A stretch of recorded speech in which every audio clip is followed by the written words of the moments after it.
mariage, la vie à deux, soumis à des intempéries, c'est ce dont Romance a envie de traiter pour vous ce soir. La vie de couple, la vie à deux, le mariage face aux réseaux sociaux. J'ai un numéro abonné WhatsApp, Twitter, Facebook. C'est mon quotidien, je le vis. Et mon travail aussi m'amène à être branché 24h/24, connecté all time.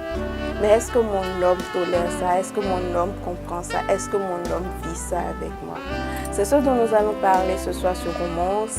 Et comme nous en avons déjà pris l'habitude, nous aurons droit à de la musique, de la bonne musique. Ce sera avec Almok à travers son clip de mariage que je vous invite déjà à suivre. Unis dans une harmonie où on se jure fidélité, vérité, amour dans l'éternité. Dans le meilleur et le pire, nadoku, bemagbeji, nanyebe, iglombe, ndekeke tejo, bemagbe. Opi connection, nous blabla nyagere.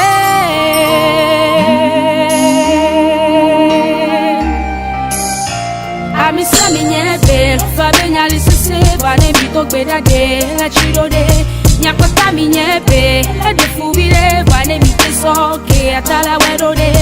Amisa minyebe, fabenya lisese, vane mito bedade, la chirode, nyakota minyebe, la defubile, atala wedode, atala wedode, yeah, atala wedode.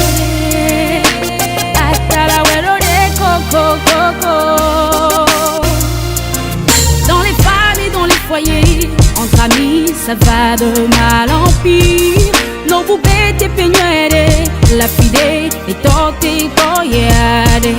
De mon âme, agronopé, sous, les dadje, n'anyebe, iglopé, de kéké, de jo, imagé.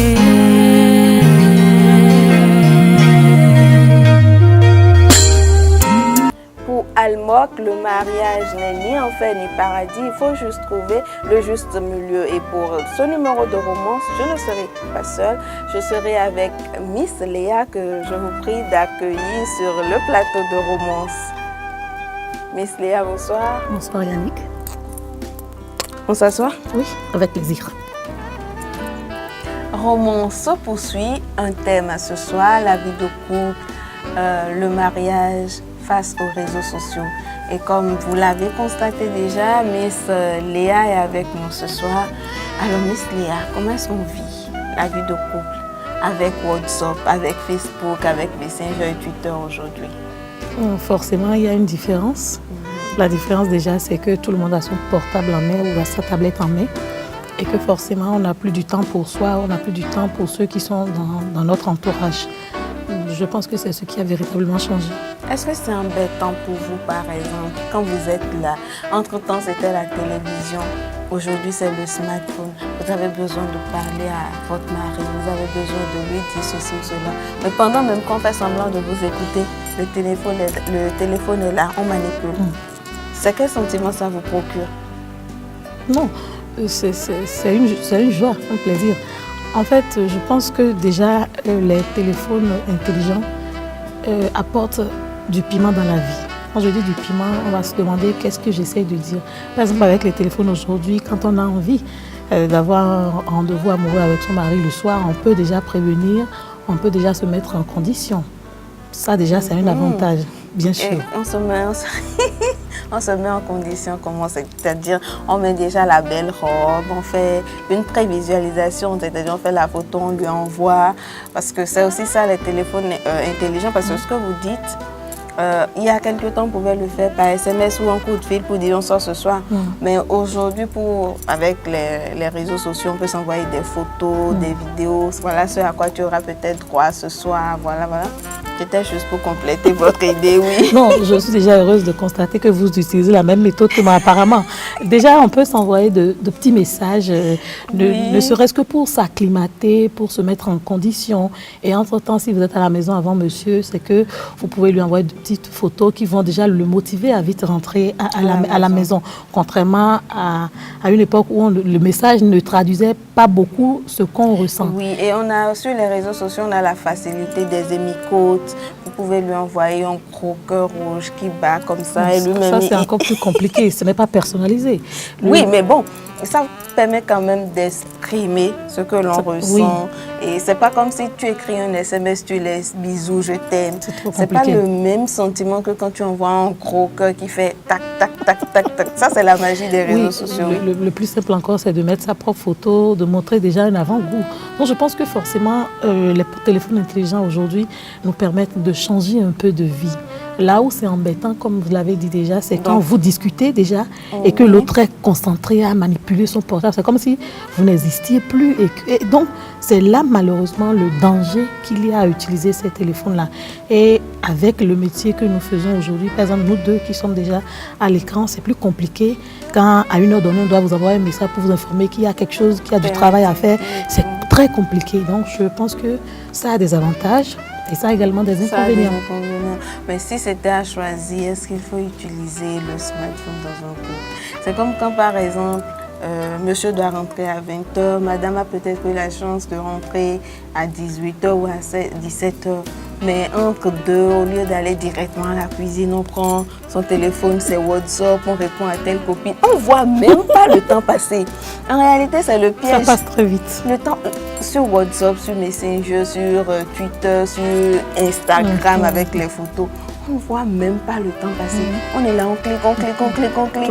Et tu vois le monsieur entrer. Tu te rends compte que tu n'avais pas encore allumé le gaz. Non. Je pense que véritablement, ce qu'il y a lieu de faire, ce que moi je fais habituellement, quand tu passes toute une journée déjà au dehors et que tu as laissé la famille, quand tu arrives à la maison... Mais ça, on va l'aborder dans les conseils. Et donc, vous allez plus nous développer.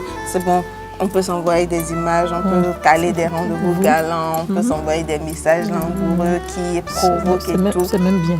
Ça, c'est bien. Mais l'autre veille de la chose, c'est qu'il y a aussi que ce que vous faites là, l'autre aussi peut faire ça de l'autre côté. Oui, mais... C'est-à-dire l'autre fille qu'on a rencontrée sur l'autre forum là. On va pas accuser les hommes. Parce que de la même manière, d'autres personnes peuvent nous envoyer aussi des messages pour nous faire la cour. Donc, c'est risqué. Voilà, on soumet le couple à toutes ces intempéries-là. Parce que WhatsApp, Messenger, tout ça, c'est des groupes qui se créent autour. On s'amuse bien, on parle bien. On crée une nouvelle famille. Ça crée des relations. La fille qui réagit bien, la fille qui écrit ici, là, on va voir le profil, on voit que bon, elle n'est quand même pas mal sur sa photo. On lui envoie un message tout de suite, c'est intéressant. Et puis, vous faites bien d'aborder cet aspect du sujet parce que justement, c'est sur ces réseaux sociaux-là que de nouvelles familles se créent.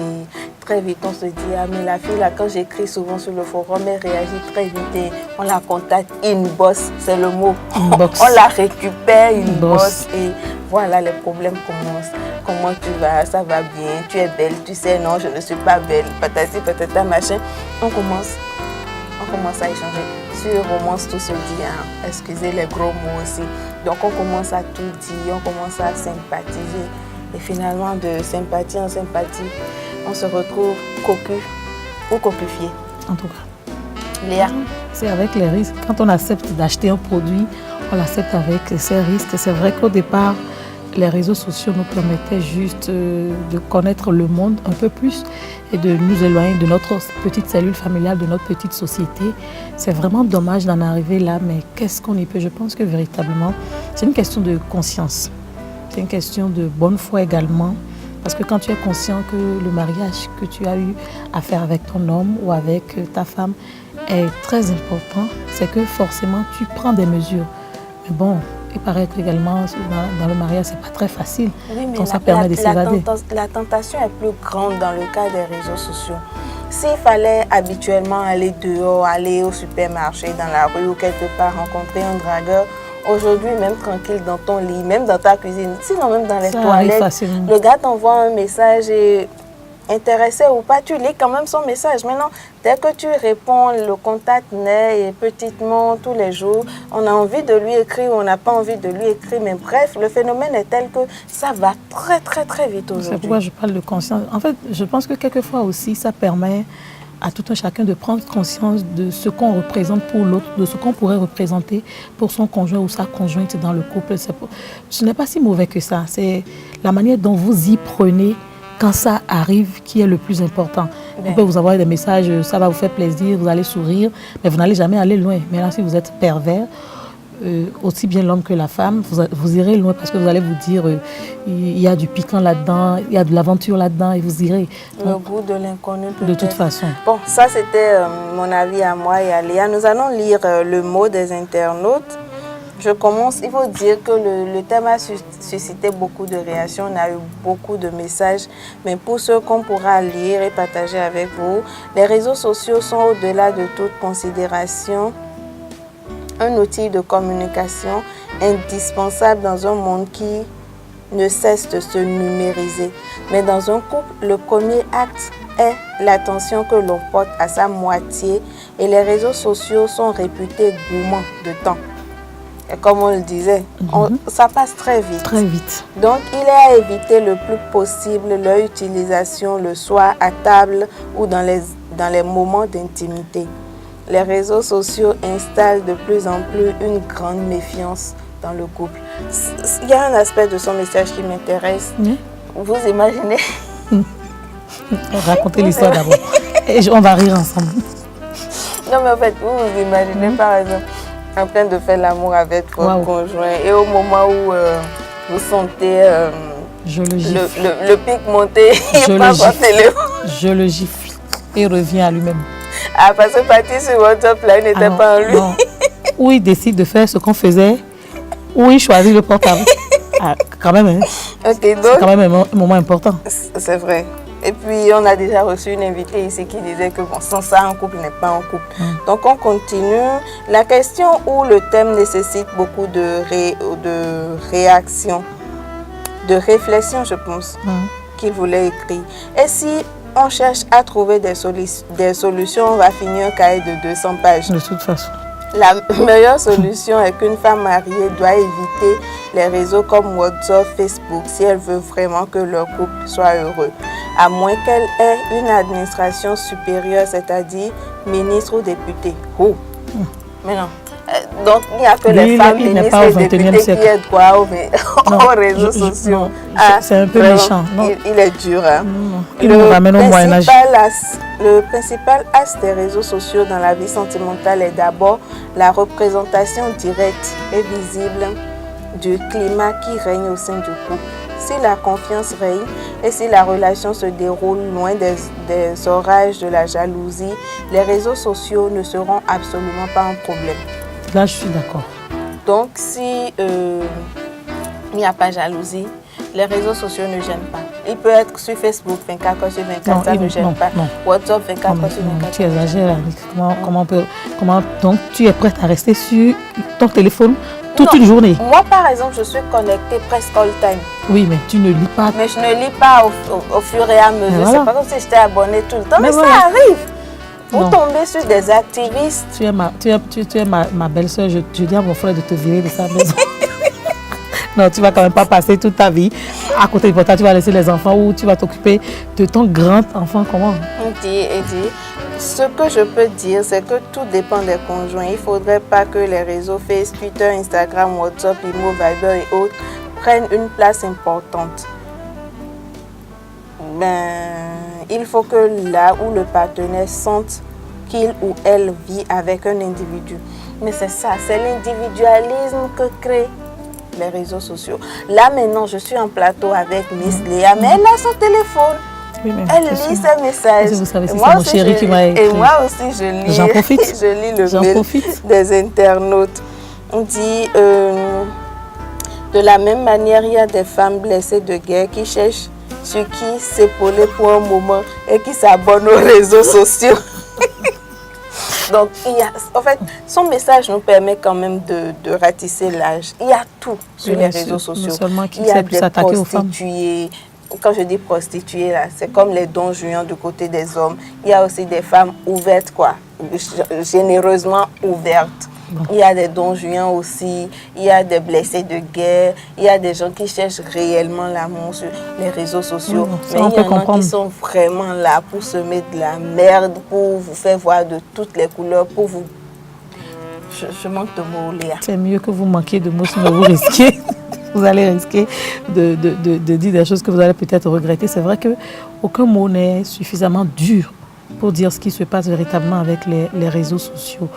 Mais comme il l'a dit, il faut prendre conscience, il faut savoir faire la part des choses parce que le mariage, c'est une institution, comme le disent les croyants, c'est une institution, c'est la famille, c'est des enfants qu'il faut éduquer et les enfants ne feront que ce que vous avez déjà fait. Si un enfant voit passer votre temps sur son téléphone, c'est qu'il risque de faire la même chose et vous n'aurez rien à dire. Parce qu'aujourd'hui, il faut éduquer les enfants par les enfants. D'accord. On a aussi pris l'habitude sur Romance de titiller un peu nos invités. Mais on va encore écouter un bout de Almok et après on revient à Léa.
Qui prodigue beaucoup de conseils dans sa chanson, en tout cas pour ceux qui comprennent le mignon.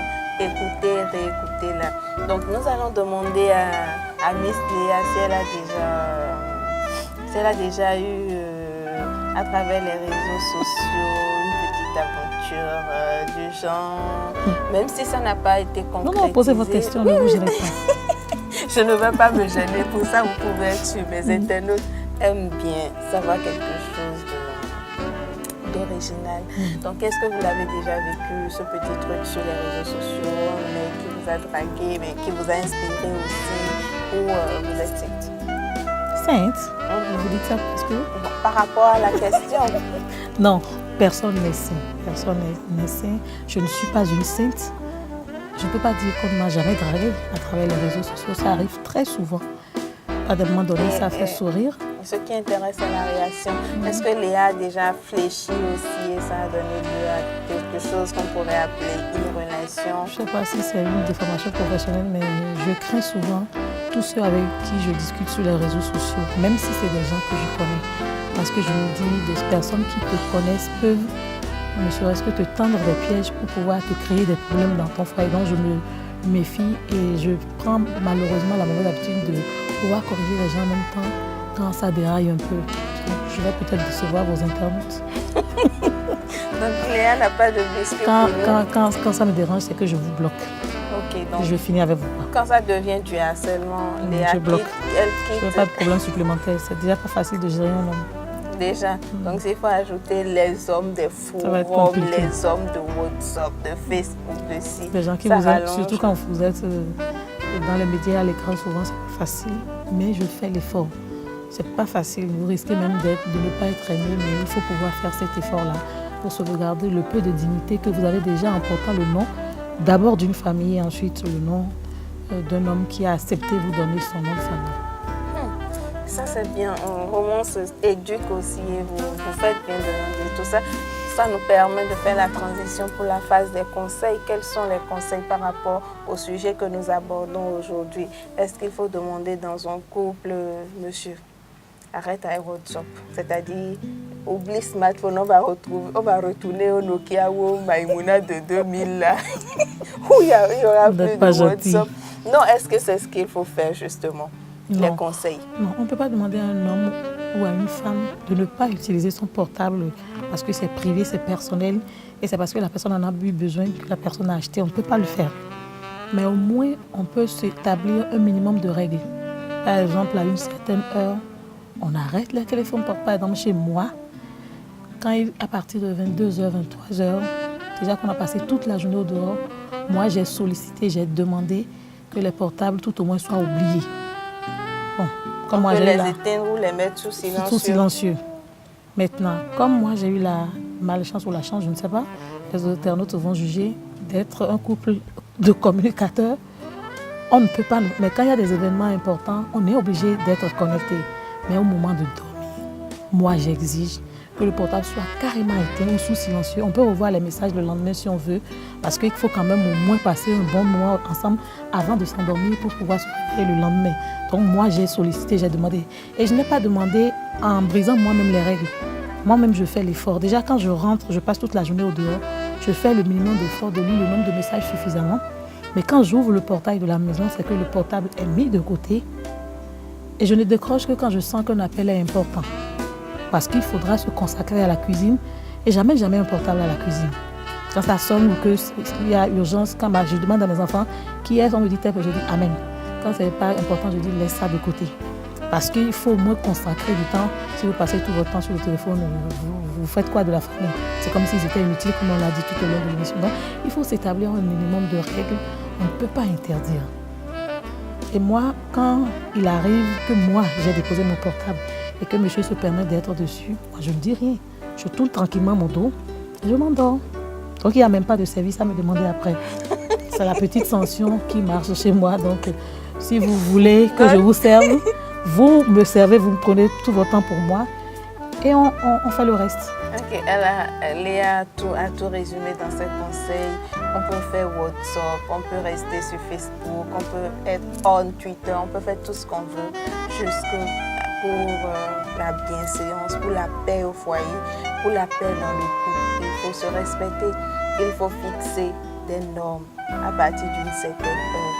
Oublier la petite chérie à qui on doit dire je t'aime avant de dormir, même si elle est une chérie en ligne. Oubliez les forums, oubliez les réactions sur Facebook, sur tous les réseaux sociaux. Et consacrez-vous à votre épouse, consacrez-vous à votre époux. C'est vraiment un piège. Ça absorbe et ça vous fait rater beaucoup de choses. Vous êtes peut-être en train de lire un message, de vous concentrer sur un message. Madame est en train de pleurer, elle a un souci. Monsieur est en train de tourner, de se retourner. Il a peut-être mal au ventre. Mais tellement on est absorbé par le téléphone qu'on ne voit pas la personne qui est juste à côté. On préfère échanger avec celui qui est au-delà du téléphone qu'on ne verra peut-être jamais. Les réseaux sociaux et la vie de couple, c'était le sujet en étude sur Roman, sur Esavi TV. Merci de nous avoir suivis et à la prochaine.